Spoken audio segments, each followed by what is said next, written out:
সাধারণ মানুষের জীবনমান উন্নয়ন এবং অর্থনীতিকে সহায়তা করতে সিরিয়াকে ১৬.৫ লাখ ব্যারেল অপরিশোধিত তেল দিচ্ছে সৌদি আরব। বৃহস্পতিবার ১১ সেপ্টেম্বর সৌদি প্রেস এজেন্সির এক প্রতিবেদনে এ তথ্য জানানো হয়েছে।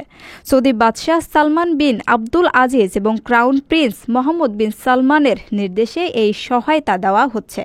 এ লক্ষ্যে সিরিয়ার জ্বালানি মন্ত্রী মোহাম্মদ আল বশির এবং সৌদি ফান্ড ফর ডেভেলপমেন্টের প্রধান নির্বাহী সুলতান আল মারশাদ একটি সমঝোতা স্মারকে সই করেছেন। প্রতিবেদনে বলা হয়, সৌদির এই সহায়তা সিরিয়ার শোধনাগারগুলোর কার্যকারিতা ও আর্থিক সক্ষমতা বাড়াতে সহায়ক হবে।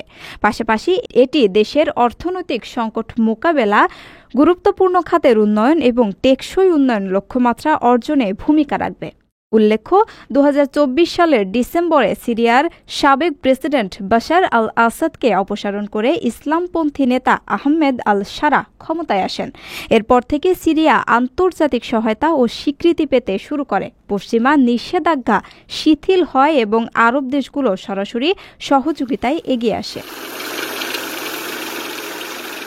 আপনার স্বপ্নগুলো আকাশ ছুবে প্রবাসীর হেলিকপ্টারের মাধ্যমে। বিয়ে, জন্মদিন অথবা যে কোনো বিশেষ প্রয়োজনে হেলিকপ্টার ভাড়া করতে যোগাযোগ করুন স্ক্রিনে দেয়া নাম্বারে। প্রবাসীর হেলিকপ্টার, নিরাপদ ও সাশ্রয়ী বাহনের বিশ্বস্ত নাম।